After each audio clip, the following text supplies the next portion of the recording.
नमस्कार, SBT news में आपका स्वागत है। पेश है 25 दिसंबर सोमवार सुबह 6:15 बजे राजस्थान की बड़ी खबरें।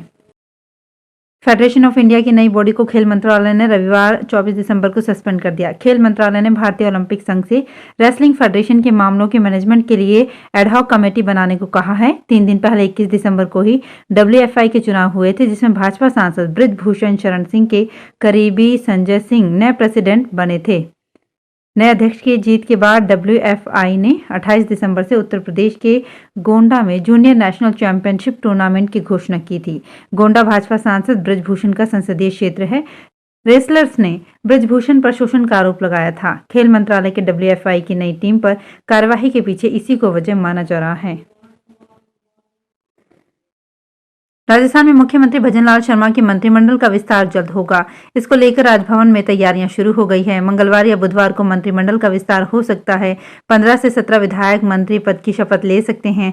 सोमवार को मध्य प्रदेश सरकार के मंत्रिमंडल का विस्तार हो रहा है। इससे पहले छत्तीसगढ़ में मंत्रिमंडल विस्तार हो चुका है। ऐसे में माना जा रहा है कि 1-2 दिन में राजस्थान में भी मंत्रिमंडल का विस्तार हो सकता है।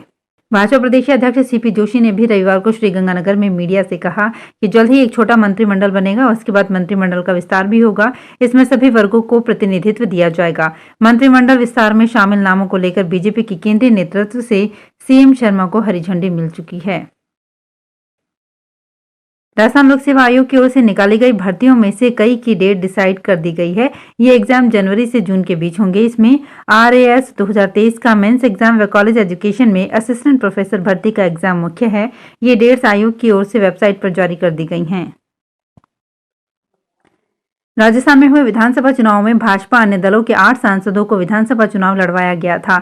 इन सांसदों में से 5 सांसद विधायक बन चुके हैं और सांसद पद से इस्तीफा दे चुके हैं। इसके बाद अब ये सवाल उठ रहा है कि सांसदों की जो सीटें खाली हुई है, क्या उन पर उपचुनाव होंगे या फिर आम चुनावों तक ये सीटें खाली ही रहेंगी। चुनाव आयोग से जुड़े सूत्रों ने स्पष्ट कर दिया है कि नियमों को देखते हुए इन सीटों पर अब उपचुनाव नहीं होंगे। 5 सांसदों के जीतने से 4 लोकसभा और 1 राज्यसभा सीट खाली हुई है। राजस्थान में पूर्व प्रधानमंत्री अटल बिहारी वाजपेयी के जन्मदिन को भाजपा यादगार बनाने में जुटी हुई है। जयंती पूरे प्रदेश भर में सुशासन दिवस के रूप में मनाया जाएगा। प्रदेश के सभी बूथों पर वाजपेयी की फोटो पर पुष्प अर्पित करने के साथ रचनात्मक कार्यक्रमों का भी आयोजन किया जाएगा।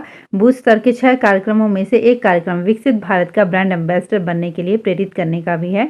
बीजेपी की ओर से नमो ऐप पर विकसित भारत का ब्रांड एम्बेसडर बनने का अभियान चलाया जा रहा है। इसमें खुद भी ब्रांड एम्बेसडर बनने के साथ ही अधिक से अधिक लोगों को भी ब्रांड एम्बेसडर प्रेरित किया जाएगा। राजस्थान की नवनिर्वाचित भाजपा सरकार 100 दिन में कुछ नया करने की कोशिश में है। इसीलिए हर विभाग से 2 महीने, 3 महीने और 100 दिन की कार्य योजना मांगी गई है। शिक्षा विभाग इन 100 दिनों में स्टूडेंट्स को साइकिल और टैबलेट देने की कोशिश में है। कांग्रेस सरकार ने इन दोनों की घोषणा की, लेकिन अब तक खरीद नहीं हो पाई है। वहीं पेंडिंग पड़ी नियुक्तियां भी 100 दिन में करने की तैयारी हो रही है। मध्य प्रदेश में डॉक्टर मोहन यादव मंत्रिमंडल का पहला विस्तार आज होगा। सोमवार दोपहर 3:30 बजे शपथ ग्रहण होगा। मुख्यमंत्री डॉक्टर मोहन यादव ने 2 दिनों तक दिल्ली में रहकर बीजेपी के तमाम नेताओं से मुलाकात की, जिसके बाद शपथ लेने वाले मंत्रियों की सूची को अंतिम रूप दिया गया है। शेयर बाजार आज यानी 25 दिसंबर को क्रिसमस पर बंद रहेगा। NSE और BSE इंडेक्स पर इक्विटी, डेरिवेटिव और SLB सेगमेंट में ट्रेडिंग नहीं होगी। ये लगातार तीसरा दिन है जब बाजार में कारोबार नहीं होगा। रेलवे ने राजस्थान को कई तोहफे दिए हैं। 3 वंदे भारत एक्सप्रेस ट्रेन चलाई तो अन्य दूसरी सेवाएं भी दी। एक से तो आने वाले समय में दुनिया में राजस्थान पहचाना जाएगा। जल्द ही राजस्थान को रैपिड रेल मिलेगी।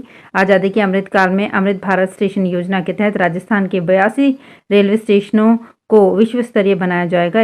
इसके साथ ही साल 2023 में रेलवे ने कई बड़े बदलाव किए हैं, जिसने राजस्थान के रेल यात्रियों के सफर को आसान बना दिया है।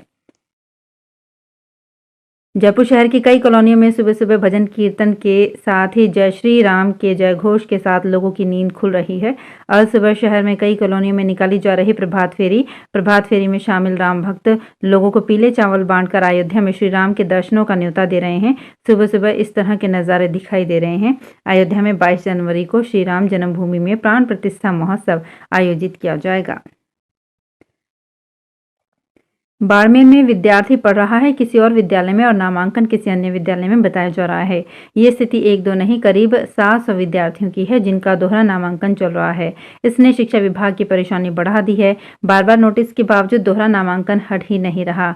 बाड़मेर बालोतरा दोनों जिलों के 21 ब्लॉक में से माध्यमिक शिक्षा के अधीन 3 ब्लॉक धनाऊ, सेड़वा और सिंधरी के विद्यालयों में 284 छात्र छात्राएं ऐसी है जिनका नाम निजी और सरकारी विद्यालयों में एक साथ चल रहा है। नियमानुसार एक विद्यार्थी का नाम एक ही जगह होना चाहिए। ये गड़बड़झाला शिक्षा का अधिकार के तहत बनाई गई सूची में है। इसमें आरटीई के तहत निःशुल्क सीट्स पर योग्य बालकों के राजकीय विद्यालयों में भी दोहरे नामांकन चल रहे हैं, जिसको लेकर निदेशालय माध्यमिक एवं प्राथमिक शिक्षा ने सूची जारी कर जिला शिक्षा अधिकारी के मार्फत सुधार के निर्देश दिए हैं। गोल्डन सिटी जैसलमेर में इन दिनों क्रिसमस की धूम देखने को मिल रही है। क्रिसमस ईव पर शहर के होटलों में धमाल आज होगा और बाहर से आए देसी विदेशी सैलानी क्रिसमस ईव पर झूमेंगे। जैसलमेर में इन दिनों बड़ी तादाद में सैलानी आए हुए हैं और शाम को क्रिसमस ईव पर कई आयोजन होंगे। दिल्ली जयपुर नेशनल हाईवे पर रविवार को दूसरे दिन भी वाहनों का जाम लगा हुआ है। यहां सैकड़ों की संख्या में वाहन धीमी गति से निकल रहे हैं। रविवार का दिन रहा और वीकेंड होने से यातायात का दूसरे दिन भी दबाव देखा गया। वहीं इस जाम को खुलवाने के लिए NHAI पेट्रोलिंग टीम ध्यान नहीं दे रही थी और वहीं पुलिस के पुख्ता इंतजाम भी कम रहे। भीलवाड़ा में शनिवार देर रात 2 बदमाश एटीएम लूट के इरादे से पहुंचे थे। चोरी के दौरान ही एटीएम का सायरन बज गया। जाग होने से लोगों को भागना पड़ा। मामला जिले के गुलाबपुरा थाना क्षेत्र का है। अजमेर हाईवे रायला सरेरी के बीच में एक फैक्ट्री के निकट बैंक ऑफ बड़ौदा के एटीएम में देर रात 1:30 बजे के बीच 2 बदमाश पहुंचे। ये अपने साथ एटीएम काटने के लिए कटर भी लाए थे। चोरों ने एटीएम के बाहर लगे कैमरे के वायर काट दिए। बदमाशों ने एटीएम के शटर को लोहे के सरिये से तोड़ा और 2 व्यक्तियों के घुसने लायक जगह बना दी। गौमाता को राष्ट्रमाता घोषित कराने की मांग अब तेज होती जा रही है। अब अयोध्या राम मंदिर प्राण प्रतिष्ठा से पहले गौमाता को राष्ट्रमाता घोषित कराने को लेकर गौ भक्त फिर से एकजुट होने लगे हैं। गौदूत अंकित रावल व तीर्थानंद ब्रह्मचारी ने रविवार को जयपुर में पत्रकार वार्ता में बताया कि गौ माता राष्ट्रमाता प्रतिष्ठा आंदोलन के तत्वाधान में 12 दिसंबर को काशी में गौदूतों की नियुक्ति की गई है। इन सभी गौदूतों ने 6 फरवरी को प्रयागराज तीर्थ में होने वाली गौ संसद में पहुंचने का निर्णय लिया है।